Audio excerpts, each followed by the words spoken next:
It'll be difficult.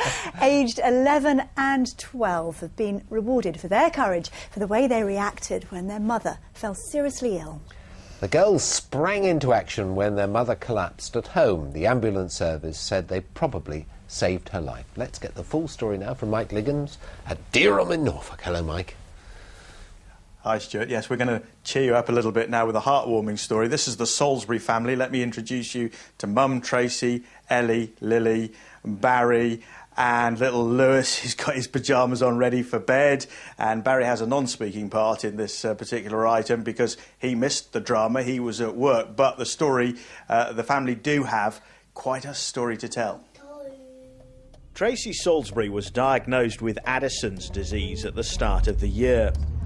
A rare condition where the adrenal glands stop working. Tracy was doing the school run when she began to feel unwell. Back home, her body started to shut down. Girls, I need you. 11-year-old Lily was told to look after Lewis. She gave him chocolate and played cars. 12-year-old Ellie found her mum's medical notes. She also found her medication. Ellie rang her dad at work and her granddad, who lives nearby. Mum's not feeling very well. Dad's on his way, but can you come now? We need you. A GP and paramedics arrived quickly and gave Tracy an emergency injection. She was taken to hospital, but if it hadn't have been for Ellie and Lily, Tracy wouldn't be here today. Girls, some fantastic acting in that reconstruction. You don't win any prizes, but it was really good. Ellie, how do you know what to do? Because Mum was very poorly and could hardly speak. Well, from what had happened previous times before, I knew I needed to get help. And so Grandad was the closest person, so I called him. Yeah. And Lily, it must have been very frightening for you. Yeah, I was really scared. I could have been crying inside, but I was really trying to stay calm. Yeah, and you needed to stay calm. They needed to stay calm, didn't they, Mum? And because you were really very poorly. I was very poorly, and they did a fantastic job. They did stay calm. They even calmed me down. Because you're quite close, I think, you three, aren't you? We are very close, and I'm very, very proud of them. But you'd been poorly since the start of the year, and you'd actually primed them a little bit and told them that if Mummy was poorly, this is what they had to do. I did have to forewarn them because it is a life-threatening thing, and it's reassuring to know that if we're out and about together, they know exactly what to do. Yeah. Now, you've got an award from the ambulance service. Just hold up your teddies for us. What's all this about then, Lily? Just tell me about the teddies. Well, we got the certificates from the ambulance service, and then as like an extra gift, we got the teddy bears. Yeah, fantastic. And Mummy apparently has promised you an extra special gift for Christmas, which is brilliant, isn't it? What a great story. Back to you two in the studio. It really is a terrific story. Thank you very much. They are fabulous, aren't they? They were, yeah. Well, the weekend's upon us, and all those amateur singers and dancers will be battling their way through the reality TV shows. The prize, of course, fame and fortune. Which is what happened to Connie Fisher, who won How Do We Solve a Problem Like Maria? She's now starring in The Sound of Music in Milton Keynes. Janine Machin has been to meet her.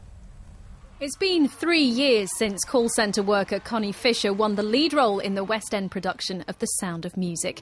She wowed the critics and crowds alike, and now she's back on the road as the nun Maria. But touring hasn't all been plain sailing. In Bradford, only a few months ago, on tour, and I went out this past door to do a bit of warming up, and because I didn't want to disturb the actors on stage, and I didn't want any of the audience to hear me. And I'm holding the door open with this hand. I cough with this hand. The door shuts behind me, and it's a locked door with a code. So I'm now in the middle of the street thinking, how am I going to get on stage in 10 seconds' time? And then I realised that my mic's about to go live, and I'm off stage, and I'm locked out. I'm locked out. Echoes through the audience. I'm locked out. Most embarrassing moment of my life. Last year, Connie took a break from The Sound of Music and chose not to go straight into another musical. Well, actually, Julie Andrews advised me not to do that. And she said, you want to be known as Connie Fisher and not as, a Julie Andrews, I suppose, sound alike. But when they said, Sound of Music's going on tour, for me, I just felt that I had to finish my Sound of Music experience. However, in the year she took off, Connie's recorded an album, appeared in the TV drama Caught in a Trap, and found herself a fiancé in a real-life brief encounter. 10 minutes to the train was coming, and I'm never early for anything, especially trains. And the guy next to me starts chatting, and I think, 10 minutes of this. And then it's quite a nice conversation. So I look at him 3 minutes into the conversation, and I think, whoa, why didn't I look at you before? He's so gorgeous, And he didn't get on the train. You coming on the train? No, I'm on the next one. So I just waved goodbye, and that was it. That was the end of my train man experience. But the story does have a happy ending. Train man finally tracked her down, and after 5 weeks, they went to dinner. And he bought me a present, tied up with string. He'd done his research, and it was a model train. The couple fell in love and are due to marry in September. But part of Connie's heart will always belong to Maria. It really is still, I think, one of the best musical theatre roles out there, and I'm sure lots of other girls would kill to play Maria, so I'm hanging on to it. Oh, I love that musical. You'll be humming it all night. I will. The weather. Thank you very much, Stuart. Well, for all of you doing some friendly trick-or-treating on Saturday evening, I'll have your forecast in just a moment. But as for what's happening this evening and overnight, well, this area of rain, it's steadily moving towards us from the west. So I think tonight, cloudy with outbreaks of rain. A lot of that will be light and patchy as it moves eastwards, but we can't rule out some heavier bursts, more especially in the west. But there will be some places that probably see hardly, if any, rain at all. Now, temperatures, they'll be around 10 or 11 degrees Celsius for most of us, so a fairly mild night, although we might see an odd 9 Celsius here and there. And the winds are light to moderate southeasterly. Those winds, though, a touch more strength to them around the Norfolk and Suffolk coast, and they may just be a touch more southerly on the Suffolk coast as well. So, tomorrow, the pressure chart. This is the front that arrived from the west overnight, bringing that rain. It now looks like it's going to clear a little quicker to the east than we first thought.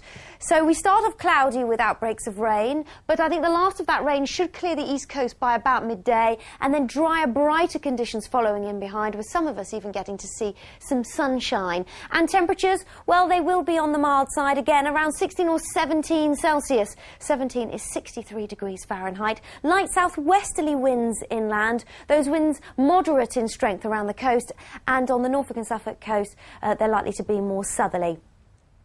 Now, for those of you out and about trick-or-treating on Halloween evening, it is looking fine and dry and mild too. But I think by midnight and into the early hours of Sunday morning, a definite change. More rain spreading in. Some of that is likely to be on the heavy side, and we'll have a blustery southeasterly wind, moderate to fresh in strength. But on Monday, those winds should ease down, and we're looking at a largely dry day with some showers, with the rain now expected to move through on Tuesday, the next lot of rain, and then that should be out of the way on Wednesday. A few showers, but generally fine and dry. But as we head into next week, becoming noticeably cooler by day, and some pretty cold nights on the cards as well. That's the forecast. Have a lovely weekend. Bye-bye.